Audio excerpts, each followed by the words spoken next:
Hey guys, my name is Shreyas and welcome to Simple Biology. Today we're going to be talking about solutions. Now, I briefly described what a solution was in my video on the hydrophobic interaction, and I would really encourage you to go watch that video before you come watch this video. Okay, it's attached in the playlist. I think it is the 5th video in the playlist. I might be wrong about that, but just scroll up in the playlist and make sure you watch that video first before watching this video, because I discussed many things that I'm not going to repeat here about solutions. So solution is just a liquid mixture with uniform composition, and again, I described what it means to have a mixture with uniform composition. What does that mean exactly? I talked about that in my video on the hydrophobic interaction. So again, if you don't understand what this means, I would highly encourage you to go watch that video first. Okay.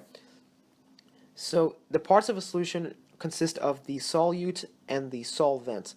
The solute is a substance which is dissolved, and it's usually the substance which is lesser in amount, and the solvent is the agent that dissolves the solute, and that's usually the substance which is greater in amount. Let me give you an example. Let's say we have salt water. We have a cup, and then we have water, and then we have a little bit of salt. So in this case, we're going to go ahead and dissolve the salt in the water. We're going to put the salt here in the water. So the water would be considered the solvent because that's what is dissolving the solute, okay? And it's greater in amount. There's a lot more water than there is of this salt right here. So this is considered the solvent, and then the salt itself is considered the solute because it's a substance which is being dissolved. It's going into the water or the solvent, and it is the substance which is lesser in amount. Okay. And again, I want to mention this. A solution can consist of many solutes. You don't have to just have one solute. You can have many solutes within a solvent. Okay, it doesn't have to be just one solute. So those are the parts of a solution. Now, water is a very good solvent, and we're going to be looking at a lot of solutions where water is a solvent in biology. And the reason why water is such a good solvent is because of its ability to hydrogen bond. And we're going to be looking at this later in this video on how water is able to dissolve many substances in biology. But the reason why water is able to dissolve many substances is because of its ability to hydrogen bond. The separation of charges gives it the ability, the water molecule's ability to be attracted to to other molecules and dissolve them. And a solution where water is the solvent is considered an aqueous solution. And we're going to be looking at many aqueous solutions in biology. My example here on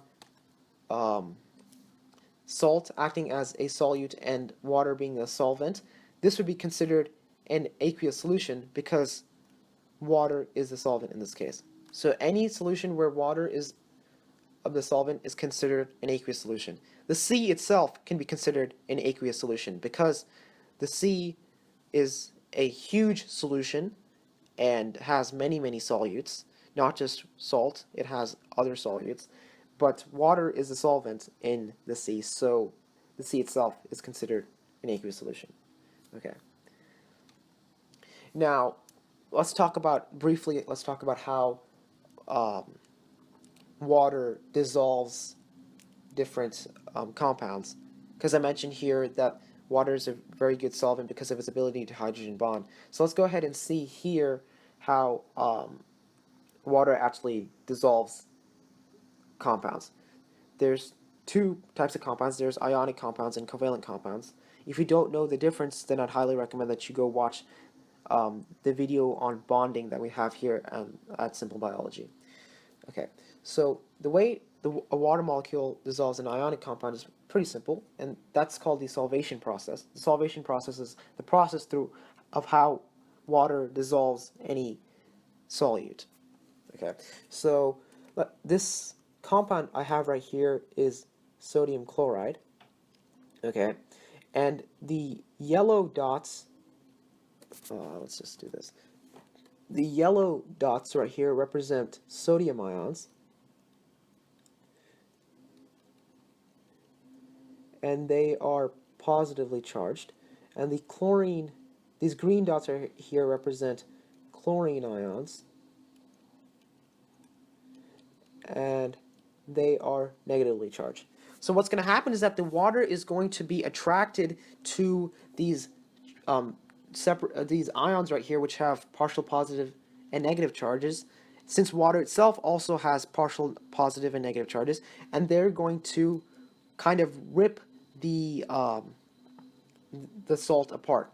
So chlorine ions are going to be attracted to the hydrogen atoms within a water molecule, because the hydrogen atoms in a water molecule are positive in charge and chlorine ions are negative in charge, and opposite charges attract.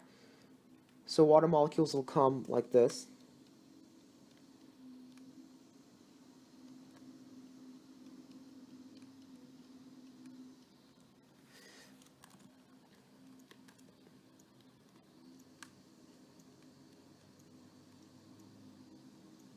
Now, and as you can see, this is called a hydration shell. A hydration shell. And you can see here how the charges attract. A very simple concept that opposite charges attract. So the partially positive ends of water molecules are which are the hydrogen atoms, are attracted to the partially negative chlorine ions. Okay, pretty simple. And they form a hydration shell. Now, in the case of the sodium ions, the sodium ions are positive, so they have to be attracted to the negative ends of water molecules, which are the oxygen atoms within a water molecule. So this is what's going to happen.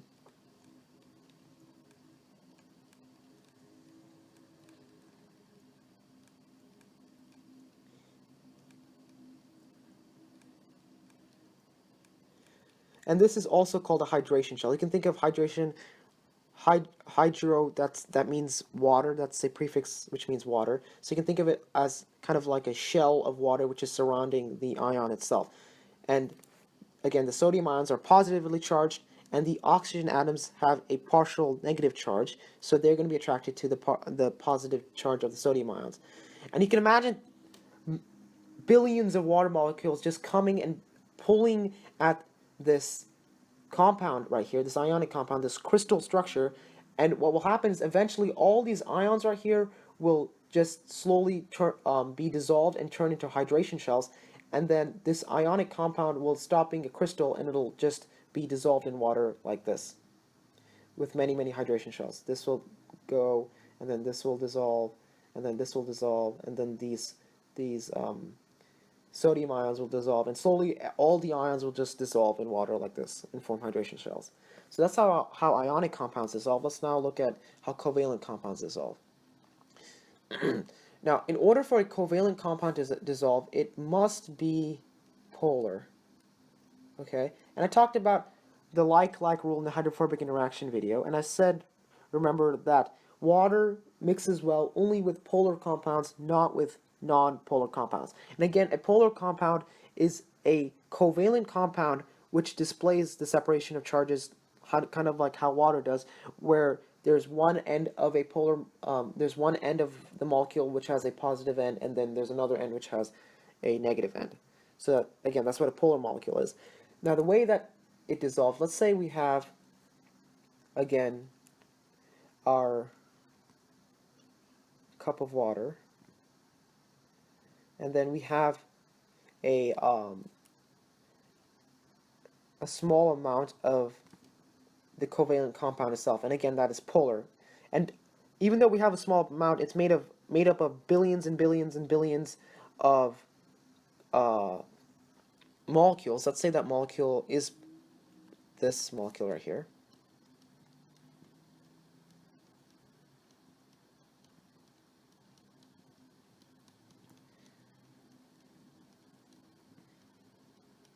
Okay, So we have billions and billions of this molecule in this right here. So we have many, many, many of these molecules in this small amount right here. And this is a polar molecule because this end of this oxygen atom within this polar molecule has a partial negative charge, and the hydrogen atom has a partial positive charge. Now, I don't expect you to know that. I'm just telling you that. Okay, just for demonstration purposes. You don't have to realize that this oxygen atom has a partial negative charge and this hydrogen atom has a partial positive charge. I'm just telling you that, just so you understand how this process works. Okay, and again, we have many, many, many of these molecules in that small amount right here. And in order for it to dissolve, what's going to happen is that water molecules are going to come, and again, they're going to be attracted to these partial positive and negative ends of this polar molecule right here. The hydrogen atoms within a water molecule are positive in charge, so that end of a water molecule is going to be attracted to this partial negative charge, and there's going to be attraction right here. Okay, and then the hydrogen atom right here in this covalent compound has a partial positive charge, and that's going to be attracted to the negative end of a water molecule, and there's going to be attraction right here. Let me draw that with a different color. Okay, and you can imagine that these water molecules are going to pull at these water molecules right here as soon as this goes into water like this. These water molecules, many, many water molecules, are going to pull at the molecules, this polar molecule right here, and eventually all of these polar molecules are going to eventually separate out into the water and get dissolved. So that's basically it. That's the solvation process for ionic compounds. Ionic compounds form hydration shells like this, and covalent compounds, which are only polar covalent compounds dissolve again, are separated when water molecules just pull at the positive and negative ends of that polar molecule. So pretty simple. And, solutions are as simple as that.